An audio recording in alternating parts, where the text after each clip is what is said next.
Hello Johnny, here we are again, back at the museum. I thought I'd do a bit of a wander around the compound where we keep all the aircraft at the moment. This is what was the command and control bunker in the 80s.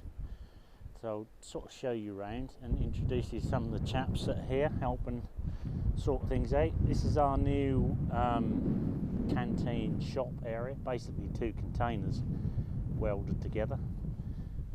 It's where the boys are busy fitting it out, lining it and insulation and stuff like that in it.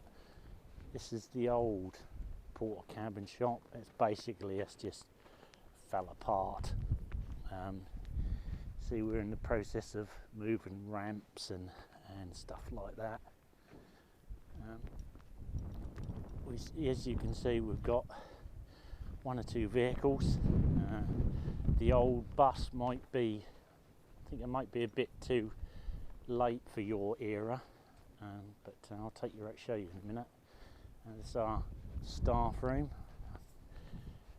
We've got this all fitted out. It's just for us when on open days it's locked, so we won't go in. Yes, the old international bus. It's got a 6-cylinder petrol engine in it. She does run. She's a bit difficult to start, but she's getting there. It's, as you can see, it's a sort of set out as a hospital bus, obviously used for transport and general things around. This missile is called Bloodhound. It's an anti-aircraft missile of the 50s and 60s. They may have been at RAF Bordsey when you were here. I'm not sure about that, not sure on the timeline on that. But we've just acquired this from RAF Cosford again. That's one of their displays they no longer needed, so they just decided that we could have it. We've got the stand for it, which I'll show you later, and hopefully we can get a good display for it. Now, onto the aircraft. This is the F4M, as you guys know it, what we call the FGR2 Phantom. It's XV401, an ex-RAF Watcham aircraft. It's also been down to the Falklands, all over the place, this old girl. She's looking a bit rough, but not in too bad a condition, considering she was made in 1968, so she's not doing too bad. We're plan sometime this year to get her over to the restoration hangar and get her sorted out, painted up, and generally given a good going over. We're going to get some of the electronics working if we possibly can, but getting hold of parts is very difficult. I'll show you up the back end of things. We haven't got the engines for it, but we've got covers to go over the end so we can cover up the engines. As you can see, she's a big old bird. This is basically why I came to the museum. I'm a bit of a phantom freak. See little Ziggy scooting about, hunting weasels and rats and stuff, as he does when he's here.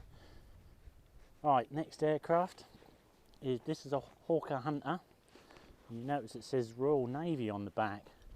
Now the Navy used these for ground attack training and pilot training. This is a single seat version. We've had this one for a while. We have got the engine for it, and there was some hope sometime to put the engine back in and get her moving under her own steam, but whether anything like that happens, I don't know. She's very good condition, as you can see. We've painted her back in her Royal Navy colours. Not strictly relevant to Bentwaters, but not too. That's an aircraft, isn't it? And this is the actual main building where the museum is in. As I said, command and control block. At some point I'll do a video round inside there so you can have a look at the museum. That won't be today. It's not it's still locked at the moment. And here we have our Harrier, Hawker Harrier jump jet, or AV8A as you guys know, or an AV8B for the later version. This is a fairly complete aircraft. Only thing we don't have for it is the engine. It's going to go across to the HAS at some point in the not too distant future to be painted up, tidied up, and just get anything working that we can get working. It's been sat outside here for a long while. I'll just do a quick pan round the back of the airfield. Some of this you might recognise. That's the Folly House gate down there. You can just see the tower in the distance. That's a pole site. Looking round to the Rod and Gun Club, which is over behind that big aerial there. These are all obviously 80s, 70s, 80s buildings. On to the next. We'll see if you recognise this aircraft. I'm sure you do. I believe these were here when you were based here. Hopefully the wind's not destroying the audio too much.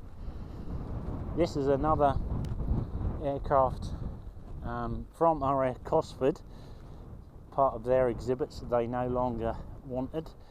As you can see, she's getting cleaned up and rubbed down, ready to put the wings back on, which will be sometime this year, hopefully.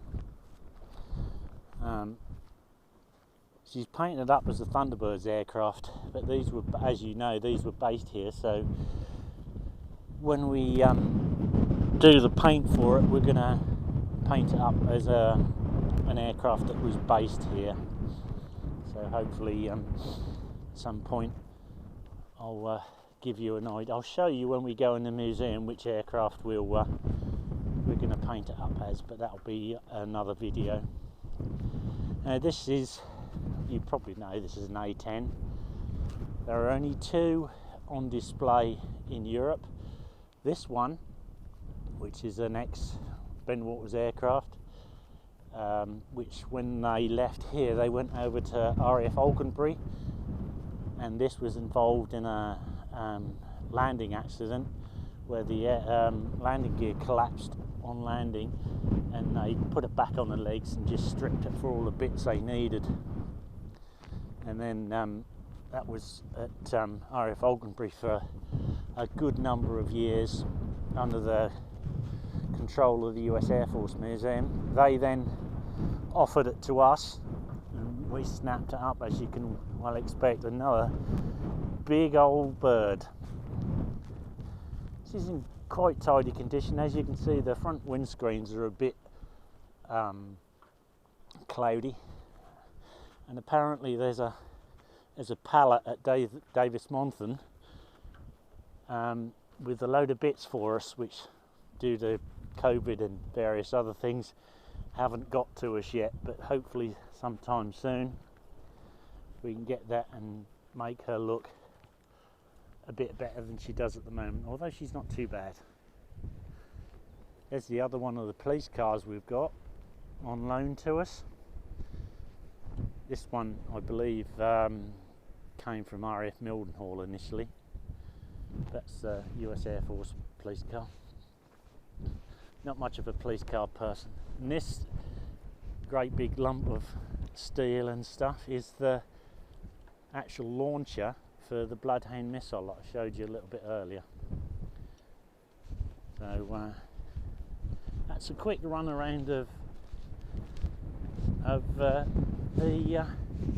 outside of the museum. What I'll do now, we'll just go and have a quick look inside the new canteen area, and I'll introduce you to all the chaps in here, as long as they're not all making loads of noise. Oh, they're all hiding around the corner. Say hello to Johnny, Frank. This is Frank, he's one of our helpers. It's around the corner. There's Ian and Steve and And Jeff. Say hello, Johnny. Hello, Johnny. I'm doing a video. Oh, right.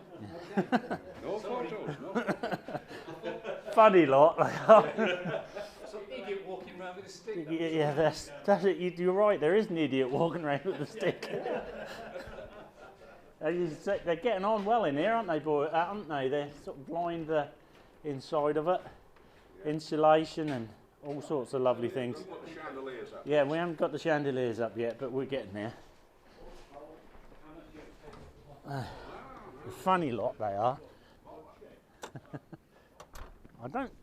We have one of the Bob Hale, one of the ground crew that was here in the 80s, normally comes down, but I don't think he's here today.